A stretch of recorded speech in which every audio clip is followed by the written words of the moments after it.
Hey, honey, can you get one of the kids to show me how this Twitter thing works? Honey, I need to get on Instagram. Time for more of the Rod Pedersen Show. Hey, welcome back to the Rod Pedersen Show. Darren DuPont in with you, and full bunker today. Nick Lewis and Derek Myers are alongside, but we go out to Dunedin on the video chat and join Arash Madani in Florida. You're looking good. Are you? What's the latest in Dunedin on your day today, Arash? It is short sleeves weather here, and that is the latest in Dunedin today. So we will take that. We have some sunshine out. The Detroit Tigers are here today. Clark tells me you're in the right field wall 30 minutes ahead of a game with the Tigers? Yeah, so basically if you hit a home run over the left field wall, it's going to land right here. Thankfully, the game's not about to start. You can see behind me the field here, the new TD ballpark. So they basically gutted the old place, made a whole bunch of renovations. All across the outfield is now a catwalk where you can find your favorite tasty beverage and walk around. They've increased capacity of the place, and they're about to finish a 150,000 square foot practice facility, a training facility about 10 minutes from here that both the major leaguers and minor leaguers are going to use starting basically this summer. And so that's going to be a rehab place, and they want a lot of the players to basically make this home base for themselves moving forward. That's pretty cool. It reminds me of the Mets. They built that brand new facility, but they're not letting their minor league system use it. But this one they will. But that's the Mets. Mets. If you're gonna do something wrong, Mets blueprint, right? So maybe the Knicks can take a word from them too, because they don't seem to do anything right either. Yeah. No kidding. So while we're on the Jays, what's the early optimism or the early prognosis on this year's club? Well, there's definitely some optimism because their pitching is so much better than it was last year and than it has been for a little while. I mean, they added Hyun-Jin Ryu from the Dodgers, 4 years, $80 million. They have some depth in their starting staff with Chase Anderson and Tanner Roark coming in. And last year, they went through something like 21 or 20 starting pitchers. That's not going to be the case this season. They actually have some vets, and they have some young guys coming through. Yesterday was the first chance to see the future, guys. Nate Pedersen, first-round pick, all 6'6" of them, 22 years old, in his first spring training start in the big leagues. First start of the spring, hit 98 on the radar gun. And this guy has been able to hit 104 before, so he is going to bring some heat, and the velocity is not going to be an issue there. That's exciting. And, of course, we're excited about the bats. I mean, another step forward for Bo and for Vlad. So there's lots of reasons to be excited because the future, we're starting to see it, right? Yeah, no question. And they went through that last year. They went through the growing pains. Guerrero is a 19-year-old. Bichette is a 21-year-old. Kevin Biggio in the middle of the infield.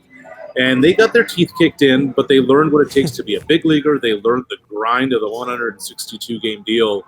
And for a guy like Guerrero, for instance, he hadn't really worked out in the offseason. He just worked on his swing.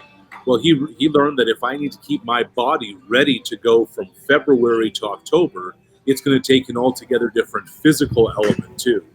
And as Nick will tell you, you can prepare for whatever you want to prepare, but unless you go through it, you won't understand, and those guys went through it last year, which is only going to help them moving forward. This is kind of jumping the gun. Obviously, it's spring training, but there is a lot of optimism. But what is the realism here? I mean, you're still in with the Yankees. You're still in with Boston. Tampa's no slouch. Is this? Yeah, they were a 96-win team last year, Tampa. Yeah, so playoffs are an unreasonable expectation, are they not here, Arash? They are. Yeah, Look, they lost 95 games last year. Yeah. So if now, is it realistic that this team could end up around 500, give or take? A 78-win team, an 80-win team? Right. Yeah, I think that's realistic, which is a significant step forward. But I think a year from now, if we're having this conversation, guys, I think that's when you start talking about the postseason. By then, Nate Pedersen should be a regular big leaguer. By then, you will have cemented himself. By then, it's year 3 for Bichette and Guerrero and the rest. But I think this is an important year for them to take the next step But on top of that, yesterday we learned Luis Severino needs Tommy John surgery. Yep. That's the Yankees, one of their top pitchers. His season's done. James Paxton won't be back until May or June. This is a real chance for the Blue Jays to take the next big step before they really need to take a leap next season. Yeah, really excited. It's always fun to be in spring training. Hey, there's a couple of things that have been on our minds and have taken over the conversation. Let's go to the CFL first. And this story with TJ Jones potentially, signing a deal with Toronto at $200,000, but now he's a rookie and he's going to have to sign for close to the league minimum. How bizarre is this? I mean, do we not have to find ways? Is he, though? No, is he's he? going to XFL. Is he going to sign for $65,000? No, of course he's not going to sign for $65,000. He's got multiple offers. That was the report in the NFL, right? Yeah. But how do you fix it? This has to get fixed. Well, yeah, this has to get fixed, and it must. I mean, the fact that you're going to have guys who played in the NFL, especially as Canadian, and tell them that they're going to come in on a rookie contract. I mean, Laurent Duvernay-Tardif is in the middle of a $42 million contract. Exactly. He got $22 million to sign. He's going to come up here and play for $3,000, $4,000 a week. Yeah, I know. This is the issue, and I think Nick's been in the room, so maybe he can speak more to it. But I just don't understand when you're putting things together how you don't have the foresight to map out scenarios and say, well, what if this happens? What if TJ Jones comes back? What if one of these draft picks who went to an American school or a U Sports school comes back? What are we going to do there? It almost seems on an annual basis, or maybe even twice a year, something comes out that totally blindsides them that they never saw coming, and yet it was so obvious when you think about it. Yeah, this would be a monumental failure if TJ Jones wants to come to the Canadian Football League, but because of this, he ends up going either back to the NFL or to the XFL. David Onyemata here in Saskatchewan. Perfect David example. Onyemata is a great example. Yeah, he is not coming back here for $60K. Sorry, folks. But even at the same time, they said they forgot or they didn't send out the final letter letting all the teams know that this was even possible because everybody bid on TJ Jones. So the teams didn't even know it until this just happened when they denied the contract. So the league never sent it to the teams. You're a professional league, and your message is, we forgot? That's what I'm saying. Is that where we're at? Is that where we're at? Well, and it was the same thing with the coaches cap, too. You've got coaches who I've talked to in the league, people on staffs, who aren't really sure how the coaches cap works. Well, I'll tell you one thing. The presidents voted on it, and they didn't put themselves in it. So it's everybody that's below the president, basically. So you're talking scouts, you're talking equipment crew, you're talking about all these different people. And, yeah. It makes it very hard. You see coaches going down to the XFL. Here. It's twofold here, too, because Nick talks about the equipment staff, and I think that's a real important part of this. This is a league, and this is a profession that continues to talk about player safety being paramount. Okay, fine. But the equipment staff, and people think all equipment guys do is full towels and hang up jock straps. The equipment staff who are suiting those guys up in helmets and pads and understand what it takes when something goes wrong.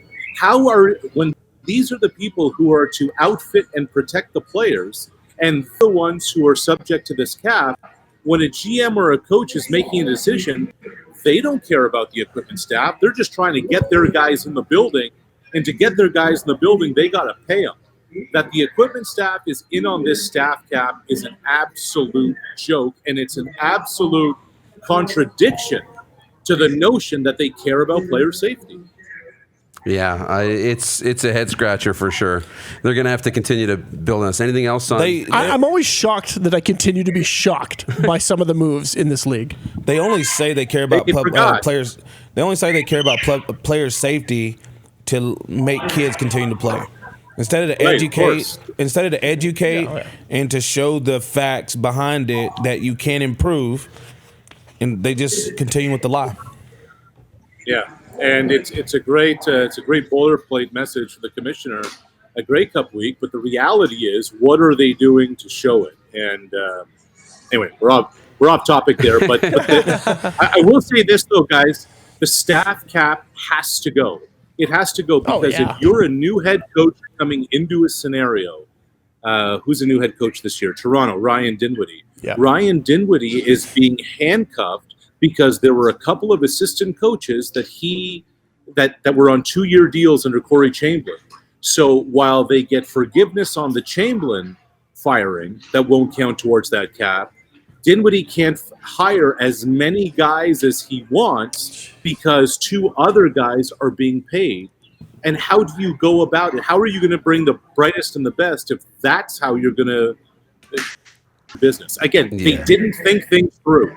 They didn't with the staff cap. They didn't with this rookie salary wage. And it's all a matter of penny pinching. Meanwhile, they're promoting players in Austria and Finland, Japan, and Mexico to come in and fill roles. I know. I'm all for trying new things and trying to grow. I mean, that's how we grow, right? By trying, failing. But I need to see the league not be too proud to admit a mistake if that happens. If they think it's a mistake, that's fine. It's okay that you try CFL 2.0 and it might work, or the coach's cap and it might work. But if it doesn't, don't be afraid to go back the other way and correct the mistake. But I want to continue on the player safety thing because we're talking about that when it comes to the Olympics, which has kind of been in the news the last couple of days. You know, are they going to happen? Are they not? Is it safe to go? Is it not? Nick says, hey, he's not going. If he's in the Olympics, he's not going. But the Olympics are so important to people that are on the edge of not making the 2024 Olympics. Yeah, but it's important, I think, to our culture, and it's important, in society. I want to have this conversation with Nick. Yeah. Your best Grey Cup moment was what? Probably 14 in Vancouver? Yeah, was that 14 it? Yeah. So let's say an earthquake hit Vancouver the week before the Grey Cup, and they said there are going to be some mass aftershocks. Take yourself back to 28-year-old Nick Lewis or whatever the hell you were at that age, when you were invincible and nobody could take you down, and you're about to play for a championship, and you've just won the West Final, and they say to you, it may be dangerous in the hotel, there may be some aftershocks, we're not going to – it's up to you whether or not you want to go play for a championship. What are you going to do? I think earthquakes are a little different than coronavirus. I just think viruses are different. And I mean, I've seen tornadoes. I've drove past tornadoes, and I've put myself in a lot of danger. And I said, if it's going 110, I can go 120, right? That's the young me. But at the same time, I just think with the coronavirus, it's such a different beast. And the fact that they don't have a cure for it, and the fact that they won't in the next 3 months, and you don't know how many people's going to have it. I think it's way too early to say anything, but I think it's going to get worse before it gets better. And 3 months from now, it'll probably be at the worst it's going to get. But I do agree with you, Arash. I think there will be those people, and enough of them that say, I'm willing to go. I'm willing to go and take the chance. I think that's going to happen. I'm old enough to remember the olden days, 2016, the Rio Olympics, back when we walked to school uphill both in snowstorms. Come sit on the chair, grandkid. That was a Zika virus about 4 years ago. That was Zika. Yeah, and 100%. Before athletes and media went to Rio, we were told, hey, be careful of Zika. You are going to get bitten by a mosquito. You are going to shrivel up, and you are going to die, and that's going to happen to anybody who steps foot in Brazil. And, it was a real worry for a little while until it wasn't. I agree with Nick from the standpoint that I think the coronavirus is going to get a lot worse before it gets better, but they're not going to light the flame in Tokyo for another 5 months. The IOC is a multi-billion-dollar business. 73% of its revenues come from broadcast agreements. They are going to move the dates of the Olympics. So it's either cancel them, and they're not getting relocated because nowhere is ready security-wise or facility-wise. It's happening. It would take a massive epidemic that is infinitely worse than now to stop that, to stop those games from Correct. 100%. Yeah, it'll be interesting to follow. We'll be following it for sure. All right, Arash, we'll let you go. Enjoy the sun in Florida. We appreciate the update. Have a good one. Always good, fellas. You got it. Nick, always good, man. Appreciate you, brother. You're watching Rod Pedersen On Demand. For more of The Rod Pedersen Show, visit rodpedersen.com or follow Rod Pedersen on social media.